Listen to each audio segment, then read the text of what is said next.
When Benjamin Franklin exited the Constitutional Convention, he was asked by a woman, "Sir, what have you given us?" His immediate response was, "A republic, ma'am, if you can keep it." Yet most Americans today have been persuaded that our nation's governmental system is a democracy and not a republic. The difference between these two is essential in understanding Americanism and the American system. Before we discuss political systems, however, it's helpful to address the confusion that has been spread about the political spectrum. Many have been led to believe that the political spectrum places groups such as communists on the far left, fascists or dictators on the far right, and political moderates or centrists in the middle. However, a more accurate political spectrum will show government having zero power on the far right to having 100% power on the far left. At the extreme right, there is no government. The extreme left features total government under such labels as communism, socialism, Nazism, fascism, princes, potentates, dictators, kings, any form of total government. Those who claim that Nazis and fascists are right-wing never define their terms. This amounts to spreading confusion.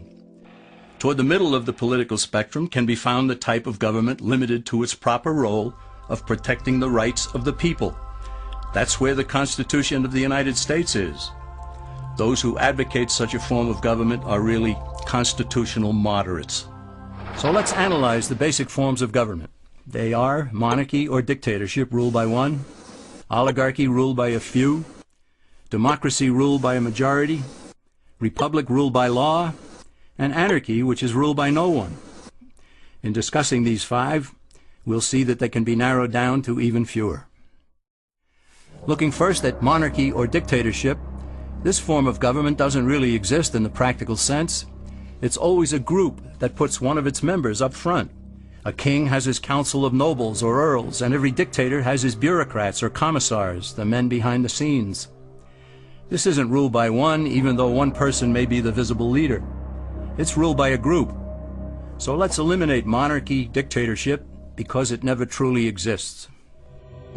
Oligarchy, which is ruled by a group, is the most common form of government in all history. And it is the most common form of government today. Most of the nations of the world are ruled by a powerful few, and therefore oligarchy remains. At the other end, we find anarchy, which means without government. Some people have looked over history and found that many of its worst crimes were committed by governments, so they decided that having no government might be a good idea. But this is a mistake, because as the ancient Greeks stated, without law there can be no freedom. Our founding fathers agreed and held that some amount of government is a necessary force in any civilized, orderly society. In a state of anarchy, however, everyone has to guard life, liberty, and property, and the lives of family members. Everyone must be armed, and movement is severely restricted because one's property has to be protected at all times. Civilized people have always hired someone to do the guarding, a sheriff, a police force, or some branch of government. Once law enforcement was in place, the people were freer. They could leave their property, work in the fields, and so on. In short, the proper amount of government makes everyone freer. There are some who advocate anarchy, however, not because they want no government, but because they don't like what they have. They use anarchy as a tool for revolutionary change. The condition of anarchy is very much like a vacuum where something rushes in to fill it. These calculating anarchists work to break down the existing government with rioting, killing, looting, and terrorism. Tragically, the people living in such chaos often go to those best able to put an end to it and beg them to take over and restore order. And who is best able to put an end to the chaos? The very people who started it. The anarchists who created the problem then create a government run by them, an oligarchy, where they have total power. This is exactly what happened in Russia that led to Lenin taking total power, and in Germany where Hitler's brown shirts created the chaos that brought him to power. But anarchy isn't a stable form of government. It's a quick transition from something that exists to something desired by the power-hungry. It's a temporary condition, and because it isn't permanent, we eliminate it as well. The word democracy comes from two Greek words, demos, meaning people, and kratein, meaning to rule. Democracy, therefore, means the rule of the people, majority rule. This, of course, sounds good, but suppose the majority decides to take away one's home, or business, or children. Obviously, there has to be a limit. The flaw in democracy is that the majority isn't restrained. If more than half the people can be persuaded to want something in a democracy, they rule. What about republic? Well, that comes from the Latin, res meaning thing, and publica meaning public. It means the public thing, the law. A true republic is one where the government is limited by law, leaving the people alone. America's founders had a clean slate to write on. They could have set up an oligarchy. In fact, there were some who wanted George Washington to be their king. But the Founding Fathers knew history, and they chose to give us the rule of law in a republic, not the rule of a majority in a democracy. Why? Let's demonstrate the difference in the setting of the Old West. Consider a lynch mob in a democracy. 35 horseback riders chase one lone gunman. They catch him, and they vote 35-1 to hang him. Democracy has triumphed, and there's one less gunman to contend with. Now consider the same scenario in a republic. The 35 horseback riders catch the gunman and vote 35-1 to hang him. But the sheriff arrives, and he says, "You can't kill him. He's got his right to a fair trial." So they take the gunman back to town. A jury of his peers is selected, and they hear the evidence and the defense, and they decide if he shall hang.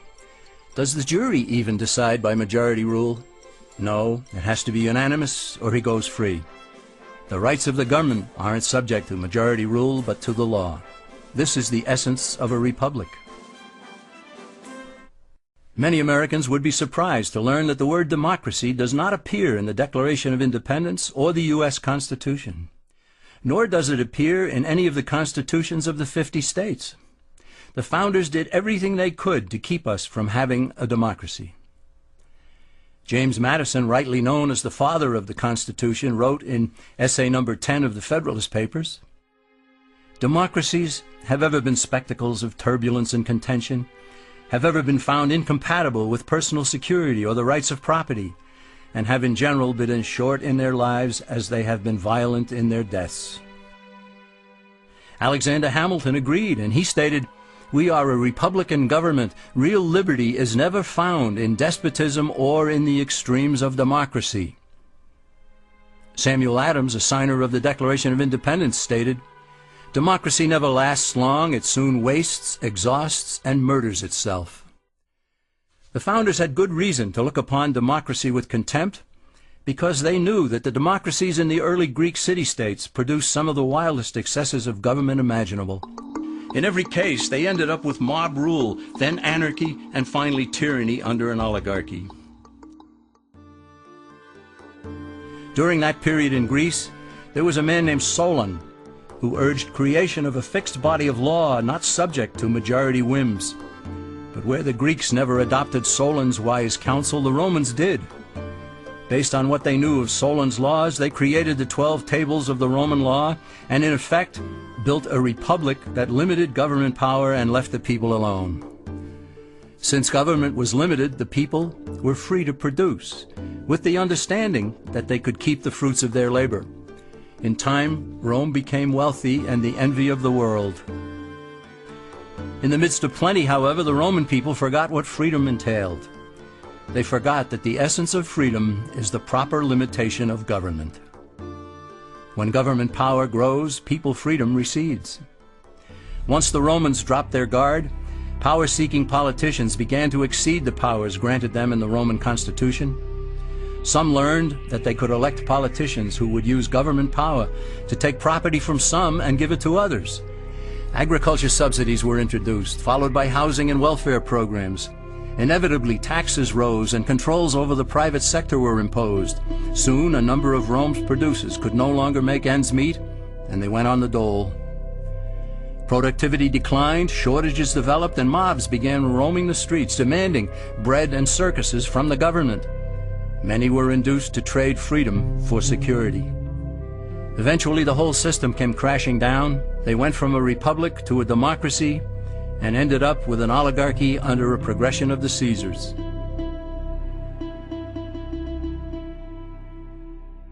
Thus, democracy itself is not a stable form of government.